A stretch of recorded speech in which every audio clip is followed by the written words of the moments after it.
captured on this Ring doorbell. The sound of gunfire ringing out on the Strip early Sunday morning. The night of January 14th, 2023, began like any other in Tuscaloosa, Alabama. The University of Alabama basketball team had just secured a victory over LSU, and the celebratory energy pulsed through the popular Strip district near campus. 23-year-old Jamea Harris had no connection to these celebrations. She was simply enjoying a rare night out with friends, having left her 5-year-old son with his grandmother in Birmingham. What happened in those fateful minutes between 1:36 and 1:45 a.m. would forever alter multiple lives and end one. A chance encounter, a rejected advance.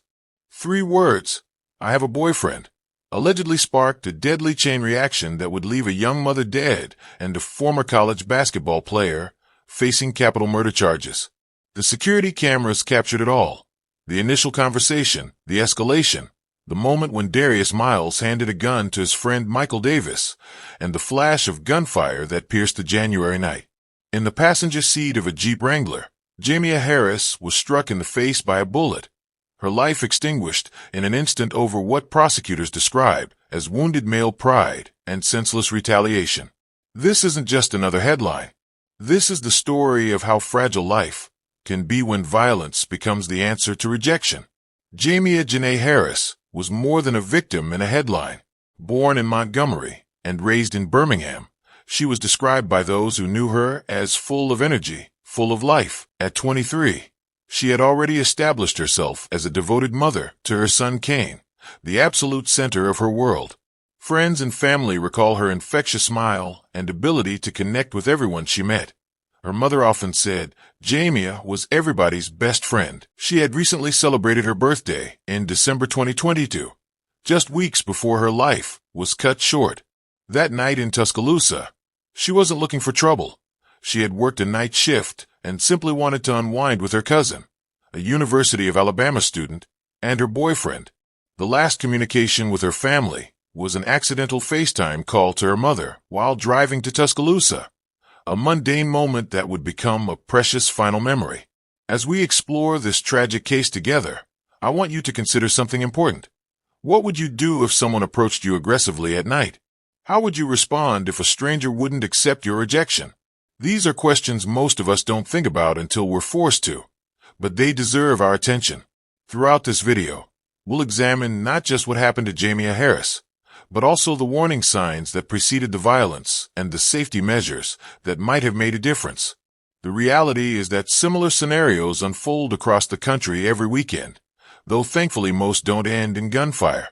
Pay attention to the decisions made by everyone involved that night, both good and poor choices, because understanding them could potentially save your life or someone you care about. If you've ever experienced harassment or aggression after rejecting someone, share your story in the comments below. Your experience might help others recognize danger before it escalates. Jamea Harris grew up in the heart of Birmingham, Alabama, after being born in Montgomery. Those who knew her describe a young woman whose presence lit up every room she entered. With a natural charisma that drew people to her, Jamea cultivated deep friendships throughout her 23 years of life. Her mother, DeCarla Hurd, often remarked that Jamea possessed a rare gift, the ability to make anyone feel like her closest friend within minutes of meeting her. Former classmates remember her quick wit and infectious laugh that could dissolve tension in any situation. She wasn't just sociable, she was genuinely interested in others, asking thoughtful questions and remembering small details about people's lives. This authentic connection with others made her beloved in her community. Despite facing challenges as a young mother, those who knew her recall her unwavering optimism and determination. Jamea's cousin Asia Humphrey, who was with her that fateful night, shared childhood memories of the two planning their futures together, dreaming of opening a clothing boutique someday. They would spend hours sketching designs and discussing business plans, with Jamea always insisting they could achieve anything they set their minds to. Her confidence wasn't arrogance. It was a genuine belief in possibilities. Motherhood transformed Jamea in profound ways. When she welcomed her son Kane into the world 5 years before her death, friends noticed an immediate shift in her priorities and perspective. Though she was young, just 18 when he was born, she embraced motherhood with remarkable maturity and dedication. Kane quickly became the center of her universe, the motivation behind every decision she made. DeCarla Hurd recalls how her daughter would work extra shifts to ensure Kane had everything he needed, from educational toys to new clothes for school. Despite her busy schedule, Jamea never missed his t-ball games or preschool events. She would often arrive tired from work, but beaming with pride as she watched her son. Photos on her social media showed a mother who documented every milestone: first steps, first words, first day of preschool, creating a digital scrapbook of their life together. What made Jamea exceptional as a mother was her commitment to creating joyful memories with Kane. Weekends meant park adventures, baking cookies, or impromptu dance parties in their living room. She was determined that her son would grow up feeling secure and loved. The night she went to Tuscaloosa was rare, a brief respite from her responsibilities, with Kane safely in his grandmother's care, unaware that he would never see his mother again. The final conversation between Jamea and her mother came unexpectedly. An accidental FaceTime call made around 8 p.m. as Jamea drove toward Tuscaloosa. Instead of hanging up, she chatted briefly with DeCarla and Kane, who were playing a board game in the living room. The mundane moment, Jamea laughing about her clumsy fingers hitting the wrong button, would become a treasured memory. "Drive safe and have fun," were DeCarla's last words to her daughter, followed by Kane's excited "Bye, Mommy. I love you." Jamea promised to call in the morning, blowing kisses to the camera before ending the call, an ordinary goodbye that no one realized would be final. In the months before her death, Jamea had begun mapping out ambitious plans for her future. She had recently enrolled in online business courses, taking classes during Kane's nap time and after he went to bed. Her goal was to open that clothing boutique she and Asia had dreamed about since childhood, creating a legacy she could eventually pass on to her son. She had started saving for a down payment on a small house, pinning interior design ideas, and creating vision boards for their future home. Friends recall her excitement about Kane starting kindergarten that fall, how she'd already purchased his backpack months in advance. "Next chapter," she wrote in her journal, "is going to be our best one yet." The Strip in Tuscaloosa pulses with energy on weekend nights, a half-mile stretch of University Boulevard adjacent to the University of Alabama campus. Neon signs illuminate the sidewalks as students and locals move between popular bars, restaurants, and late-night eateries. On weekend nights, particularly after home games, the area transforms into the epicenter of campus social life. January in Alabama brings cool temperatures, and that Saturday night was no exception. Mid-40s with a slight breeze that had patrons hurrying between venues in light jackets. The narrow streets were lined with cars, parking spaces at a premium as the night progressed. Security cameras mounted on buildings silently recorded the comings and goings of hundreds of revelers, most seeking nothing more than a good time. 1225, a popular bar with its signature blue lighting visible from the street, had a line forming outside by 11 p.m. inside. Music thumped as bartenders rushed to serve the victory-celebrating crowd, unaware of the tragedy that would unfold just outside their doors. Earlier that day, the Alabama Crimson Tide had secured a decisive 79-69 victory over LSU in men's basketball. The win had electrified the campus, with students and players alike ready to celebrate. For the team members, including 21-year-old Darius Miles, a reserve forward for the Tide, the night represented a chance to unwind after weeks of rigorous practice and high-pressure games. Miles and teammates Brandon Miller and Jaden Bradley decided to hit the Strip, a common post-game tradition. They were joined by Michael Davis, Miles' childhood friend from Birmingham, who wasn't a student but frequently visited campus. The group moved between venues, receiving congratulations from fans who recognized the players. Social media posts from that evening showed smiling faces, raised glasses, and carefree moments, images that would later be scrutinized by investigators piecing together the night's events. For these young men, it was supposed to be just another Saturday night celebration, their futures still bright with promise and possibility. The evening progressed with two separate groups moving through the Strip, unaware their paths would intersect with devastating consequences. Security footage later analyzed by police created a precise timeline of the hours before the shooting. Around 10:30 p.m., Jamea Harris arrived in Tuscaloosa with her boyfriend Cedric Johnson. They met her cousin Asia Humphrey, a University of Alabama student, and friend Shubant Green. The group spent time catching up at Asia's apartment before deciding to head to the Strip around 11:15 p.m. They chose 1225 as their destination, with Asia driving her black Jeep Wrangler. Meanwhile, Darius Miles and his friends had been out since the game ended. By 11 p.m., they were already well into their celebration, moving between several establishments on the Strip. Security footage showed Miles and teammate Jaden Bradley entering 1225 around 11:20 p.m., while Michael Davis waited outside with other friends. At 12:05 a.m., cameras captured a seemingly insignificant moment. Jamea's group standing in line behind Miles and Bradley outside 1225. There appeared to be no interaction between them at this time. The groups entered separately and remained in different areas of the crowded bar. By 1:30 a.m., both groups were preparing to leave. Jamea's party exited first, with Asia once again behind the wheel of her Jeep. Miles, Davis, and Bradley left shortly after, walking across University Boulevard.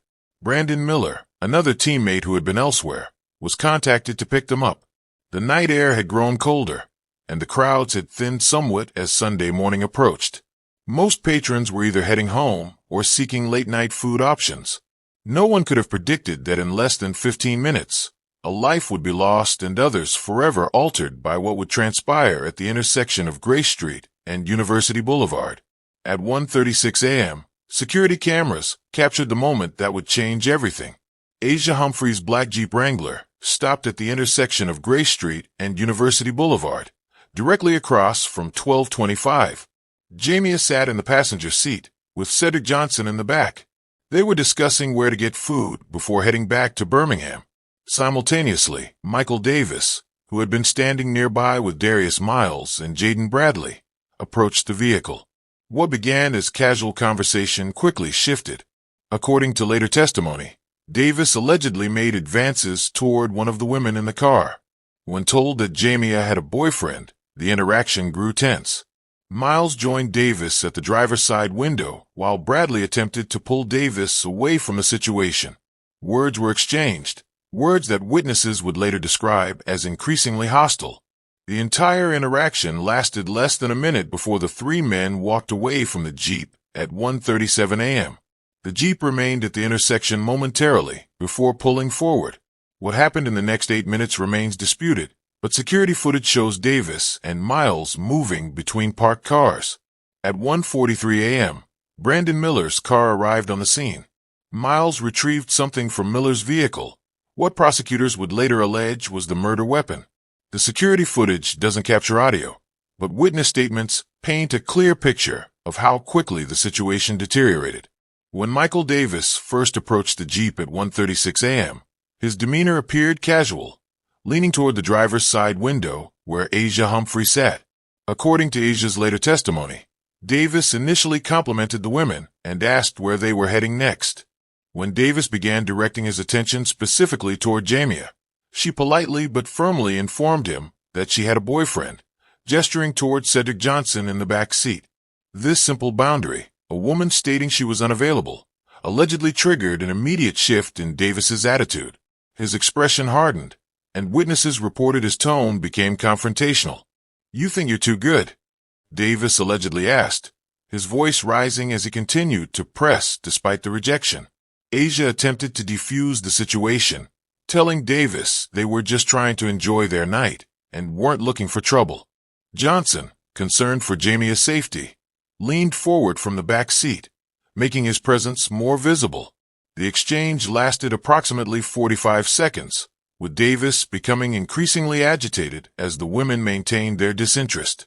What began as an unwanted advance was quickly transforming into something more threatening. Jamea, according to her cousin, remained calm but firm, repeatedly asking Davis to step away from the vehicle. It was at this critical moment that Darius Miles approached, forever altering the trajectory of what might have otherwise been a forgettable, if uncomfortable, late-night encounter. As the tension escalated, Darius Miles joined Davis at the Jeep's window. Initially, according to Bradley's later testimony, Miles appeared to be trying to calm his friend, placing a hand on Davis's shoulder and suggesting they move on. However, this intervention was short-lived. When Johnson made a protective comment toward Jamea, Miles's demeanor reportedly changed. Security footage shows Miles and Davis stepping away from the Jeep at 1:37 a.m., walking approximately 20 feet away with Bradley. The three appeared to be in intense conversation, with Davis gesturing animatedly back toward the vehicle. It was during this conversation that prosecutors allege Miles made the fateful decision to retrieve his gun. At 1:43 a.m., Brandon Miller's car arrived on the scene. Miles approached Miller's vehicle, reached inside, and returned to Davis. Though not clearly visible on camera, investigators determined this was when Miles handed Davis the handgun. Miles allegedly told Davis, "There's one in the head," indicating the weapon was loaded and ready to fire. This transfer of the weapon, a split-second decision by a college athlete with no prior criminal record, would later form the basis of the capital murder charge against Miles. Under Alabama law, providing the murder weapon with knowledge of its intended use makes him equally culpable for Harris's death, despite not pulling the trigger himself. Miles's defense would later claim he provided the gun for protection after perceived threats from Johnson, but prosecutors pointed to this moment as clear evidence of premeditated intent to harm. Now to the murder of a young mother in Tuscaloosa and hearing from her family left behind. Jamea Harris was shot to death January 15th. Michael Davis and former Alabama basketball player Darius Miles are charged with capital murder in this case. The pain is unending for Harris's family, especially her mother. She talked with Brian Henry today. Well, Brian, just a heartbreaking story. Well, Morgan and Sarah, it is here on Grace Street where Jamea Harris's life of only 23 years came to a very sad end. Harris was DeCarla Hurd's youngest child. She was born in Montgomery but raised in Birmingham. She was also a mother herself to 5-year-old Kane Johnson. We all know now 2 people have been arrested in connection to Jamea Harris's murder, both charged with capital murder. DeCarla Hurd says the pain of losing her baby never stops and never will. Hurd says the most painful part of her journey so far is having to tell little Kane Johnson the sad truth. I waited till nobody was here and we were alone in the house. And I sat him down and I said, baby, mama's not coming back. She's not coming home. She was hurt really bad. And they weren't able to save her. So mommy's an angel now. We refer to her as an angel. And I said, mommy's an angel in heaven now, but she'll always be with you. So, you know, and I just hugged him and I just squeezed him. He cried a little bit. And he just kind of laid his head back and he closed his eyes. And he was like, my mommy an angel now? And I was like, your mommy's an angel now. Every day she was full of energy, full of life. I mean, Jamea was everybody's best friend. When she was a little girl, she was everybody's best friend. Everybody wanted to be Jamea's friend.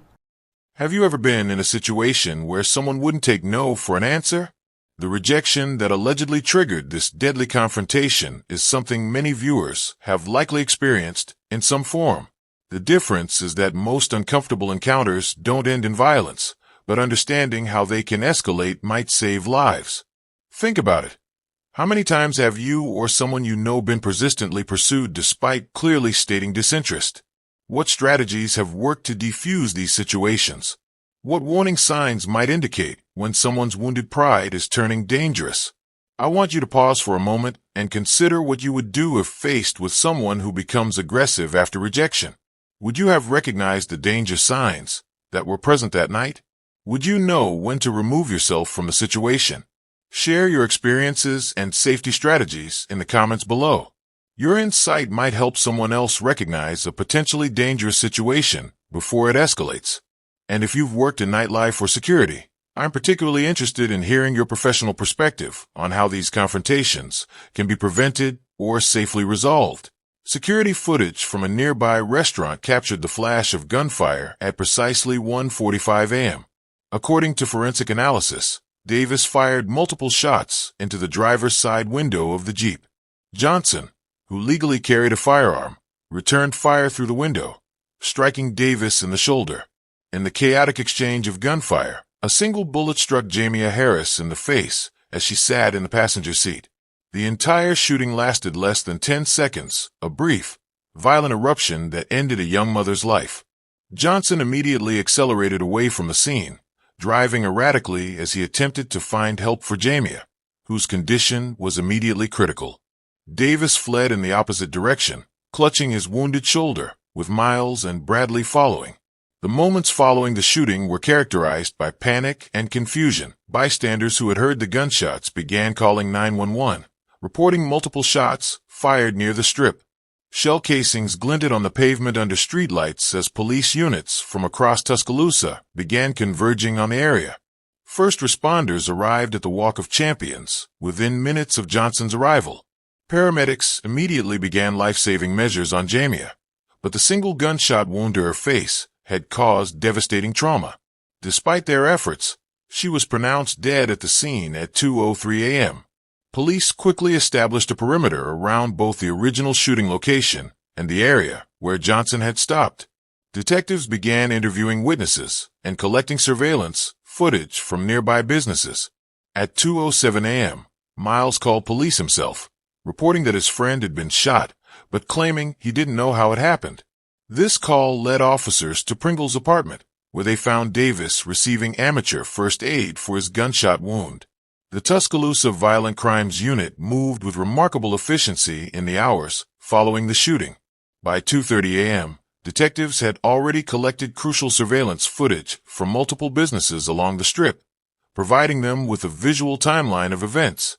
The investigation benefited from the area's extensive camera coverage, a security measure implemented years earlier to monitor the popular nightlife district. Officers responding to Miles's 2:07 a.m. call found him, Davis, and several others at Nick Pringle's apartment. Davis was suffering from a gunshot wound to his right shoulder and a graze to his side. While initially claiming they had no knowledge of the shooting on the Strip, the physical evidence told a different story. The blood trail leading to the apartment, combined with Davis's injuries matching the time frame and type of the reported shooting, immediately made them persons of interest. Detectives separated the individuals for questioning, while crime scene technicians processed both the apartment and the shooting location. By 4 a.m., forensic teams had recovered shell casings from 2 different weapons at the intersection of Gray Street and University Boulevard. Ballistics would later confirm these matched the gun used by Davis and the one legally carried by Johnson. The methodical collection of physical evidence, combined with witness statements and video footage, quickly built a compelling case against both Miles and Davis. By Sunday evening, less than 24 hours after the shooting, both Darius Miles and Michael Davis were formally charged with capital murder. Under Alabama law, capital murder charges can be applied when a killing occurs during the commission of another felony or when the victim is in a vehicle. Additionally, the law considers anyone who aids or abets a murder equally culpable, even if they didn't physically commit the act. The charging document specifically cited Miles for providing the firearm to Michael Davis with the intent that he would use it to cause death. This legal principle of complicity liability meant that despite not pulling the trigger, Miles faced the same potential consequences as Davis: life imprisonment without parole or potentially the death penalty. The severity of the charges reflected prosecutors' confidence in their evidence and their assessment of the premeditated nature of the shooting. By Monday morning, January 16th, both men had been booked into the Tuscaloosa County Jail and denied bond. Their collegiate and personal futures effectively ended. During initial questioning, both suspects provided statements that would later become central to their defense strategy. Miles, after being read his Miranda rights around 8:15 a.m., admitted to providing Davis with a gun, but claimed it was for protection after perceiving threats from Johnson. "I was scared for my friend," Miles reportedly told detectives, insisting he never intended for anyone to be killed. Davis, who received medical treatment before questioning, initially claimed memory loss due to intoxication, telling investigators, "I was too drunk to remember what happened." However, as questioning continued, he acknowledged the confrontation but maintained that Johnson fired first, forcing him to defend himself. These early statements established the self-defense narrative that their attorneys would develop in subsequent hearings. Meanwhile, Johnson's account painted a starkly different picture, that of an unprovoked attack following Jamea's rejection of Davis's advances. These contradictory narratives would form the foundation of the legal battle to come, with prosecutors dismissing the self-defense claims as fabrications designed to justify an act of deadly retaliation. The legal journey for Darius Miles began with his first court appearance on January 17, 2023, just 2 days after the shooting. Clad in an orange jumpsuit and restraints, the former basketball player appeared visibly shaken as the judge denied his initial bond request. This would become a pattern. Miles has been denied bond 3 separate times, twice by Circuit Court Judge Daniel F. Pruitt, who would oversee the case after it moved from district to circuit court. A preliminary hearing in February 2023 provided the first detailed public account of the evidence. During this 4-hour proceeding, investigators testified about the surveillance footage, ballistics findings, and witness statements that formed the backbone of the prosecution's case. Following this hearing, the case was bound over to a grand jury, which returned indictments against both Miles and Davis in March. In October 2023, Miles's defense team attempted to secure immunity based on a self-defense claim, arguing that Miles had reasonable fear for his safety when he provided the weapon. Judge Pruitt rejected this argument, finding insufficient evidence to support the immunity claim. This critical ruling meant the case would proceed toward trial, with Miles remaining in the Tuscaloosa County Jail without the possibility of release on bond. The prosecution's case rests heavily on surveillance footage that captured much of the night's events. This visual timeline, combined with forensic evidence, contradicts several key claims made by the defense. Most damaging is footage showing Miles retrieving something from Brandon Miller's car and passing it to Davis minutes before the shooting, corroborating the prosecution's assertion that Miles knowingly provided the murder weapon. Testimony from Asia Humphrey and Cedric Johnson has been particularly compelling. Both described the initial interaction as an unwanted advance that escalated after Jamea's rejection. Johnson testified that he drew his own weapon only after seeing Davis approaching with a gun, directly challenging the defense's claim that Davis fired in self-defense. The defense has focused on suppressing Miles's statements to police, filing motions arguing that his Miranda warnings were defective and that investigators illegally obtained his comments. In August 2024, Judge Pruitt denied this motion to suppress, dealing another blow to Miles's legal team. Ballistics evidence confirmed that the fatal bullet came from the gun Davis fired, not from Johnson's weapon. Cell phone records further established communication between Miles and Davis in the minutes before and after the shooting, undermining claims that Miles was unaware of Davis's intentions. As of March 2025, the case continues to move through pretrial proceedings, with no trial date yet set. The prosecution has announced they will not seek the death penalty, meaning Miles faces life imprisonment without parole if convicted. Several motions remain pending, including a defense request for detailed information about attempts to unlock Cedric Johnson's phone. The case has attracted national attention, not only because of Miles's status as a former Alabama basketball player, but also due to the involvement of Brandon Miller, who was not charged, but whose car transported the murder weapon. Miller has since been drafted into the NBA, though a federal wrongful death lawsuit filed by Jamea's mother names him alongside Miles and Davis as defendants. Legal experts anticipate the trial will likely begin in late 2025, more than 2 years after Jamea's death. The extended timeline reflects both the complexity of the case and the serious nature of the charges. Throughout this period, Miles has remained incarcerated at the Tuscaloosa County Jail, his basketball career and education permanently derailed. The hearing for Darius Miles, the former Alabama basketball player, has just wrapped up. Now, he, along with Michael Davis, are charged in the death of Jamea Harris. Now, Miles's bond hearing started at 9 o'clock this morning, while Davis, he's set for an arraignment and motion hearing that has now been pushed back to July 21st. Davis has requested juvenile status, so right now his case is sealed. WVTN 13's Aaron Llewellyn joins us live from Tuscaloosa with more on what happened in the courtroom. Hello, Aaron. Yes, Sarah, Darius Miles will stay in jail for a little bit longer. This is the second time that the judge has denied his bond. Now, what we do know is that today, Darius Miles' attorney shared impact statements from people who knew Darius best, hoping that would be enough to get the judge to set a bond for the Alabama basketball star. There were also concerns of Darius Miles being a flight risk, but today we learned that his parents actually moved down to Alabama and are renting a house here to be closer to their son. But unfortunately, that was not enough to get the judge to set a bond.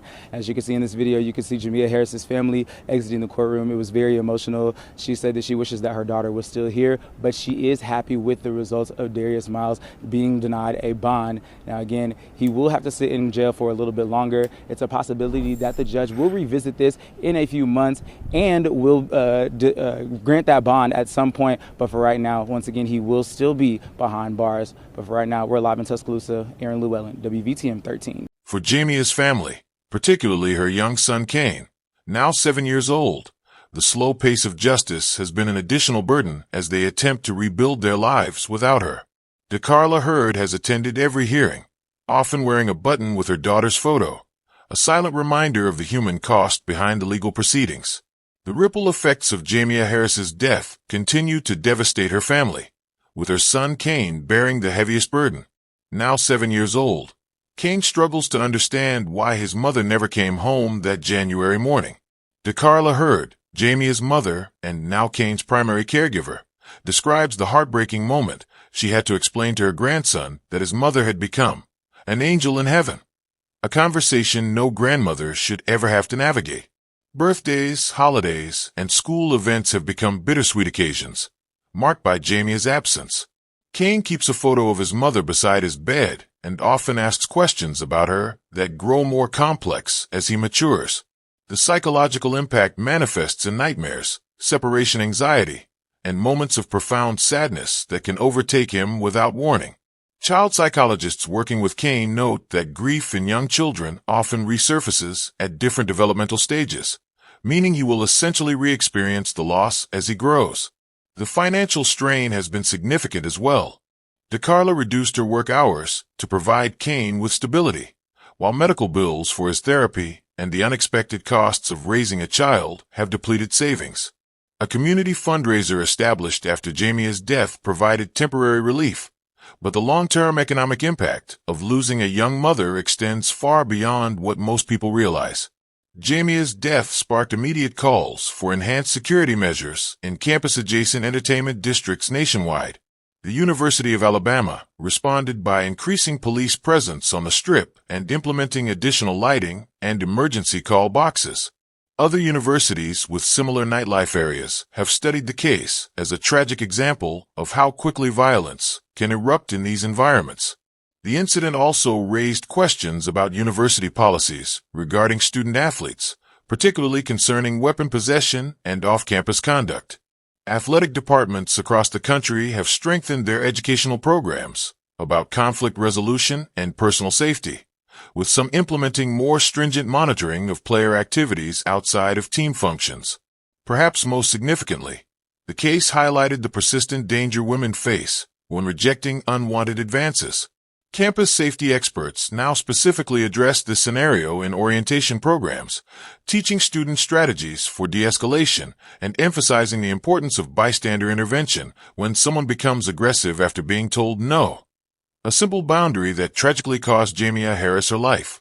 Those who knew Jamea Harris insist that her life should not be defined solely by its violent end. Friends have established an annual scholarship in her name at her former high school, awarded to a young parent demonstrating academic promise and determination, qualities Jamea embodied throughout her life. The first recipient received the award in May 2024, a moment DeCarla describes as seeing Jamea's spirit continue to lift others up. On what would have been her 25th birthday in December 2024, family and friends gathered to release butterflies and share stories that captured her vibrant personality, infectious laugh, and unwavering loyalty. These celebrations of her life ensure that Kane grows up knowing his mother as a complete person, not just a victim in a headline. The clothing boutique Jamea dreamed of opening with her cousin Asia has inspired a small pop-up shop run by Asia, featuring designs influenced by Jamea's sketches and style preferences. A portion of proceeds supports a fund for Kane's future education, transforming a shared dream into a living legacy. This story reminds us how quickly life can change, how a single moment of violence can shatter families and extinguish potential. If this video impacted you, please take action beyond simply watching. Like this video to help it reach more people, because awareness is the first step toward prevention. Share it with someone who might benefit from understanding the warning signs of escalating aggression or the importance of bystander intervention. These conversations, though difficult, save lives. Subscribe to Explosive True Crime Stories to support our mission of not just telling these stories, but analyzing them to prevent future tragedies. I want to hear from you in the comments. What safety measures do you take when going out at night? Have you witnessed or experienced a situation where rejection led to aggression? Your insights might help someone else recognize danger before it's too late. Finally, consider supporting organizations working to prevent violence against women or those providing services to children who have lost parents to violent crime. I've linked several in the description below. Jamea's story doesn't have to end with tragedy. It can become a catalyst for change if we choose to learn from it and take action. Remember, the most powerful tribute to victims like Jamea is creating a world where such senseless violence becomes increasingly rare. Thank you for bearing witness to her story.